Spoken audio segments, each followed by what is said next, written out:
La demande a triplé en un an, de manière générale, c'est-à-dire que c'est mondial en fait.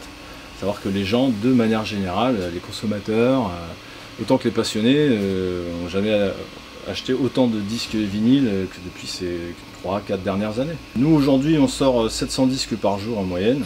Ouais.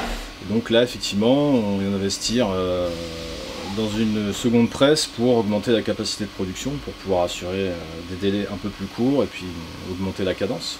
Alors actuellement, les délais peuvent varier énormément parce qu'on est confronté à un problème de taille, puisque comme toutes les industries, il y a pas mal de pénuries, il y a beaucoup de pénuries sur les matières premières, sur les matériaux, donc le papier, le carton, le PVC, en ce qui nous concerne.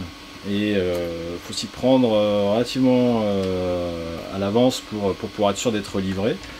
Donc du coup on découle des délais qui sont passés, quand on a démarré on était à 5 à 6 semaines, aujourd'hui on est quasiment à 16 semaines minimum, avec des aléas qui peuvent faire encore augmenter les délais. Sachant que chez les plus gros fabricants, on est quasiment à 10-12 mois de délai pour une sortie. Il y a une explosion de la demande conséquente, et en plus un contexte sanitaire qui fait que il y a des chaînes de production qui ont dû être arrêtées pendant quasiment 2 mois en Europe, par exemple. Et forcément, aujourd'hui, il y a eu beaucoup plus de demandes que d'offres. Les capacités ont été un peu freinées, donc forcément on arrive sur un goulot d'étranglement aujourd'hui dans ce secteur, comme dans beaucoup d'autres d'ailleurs. D'accord.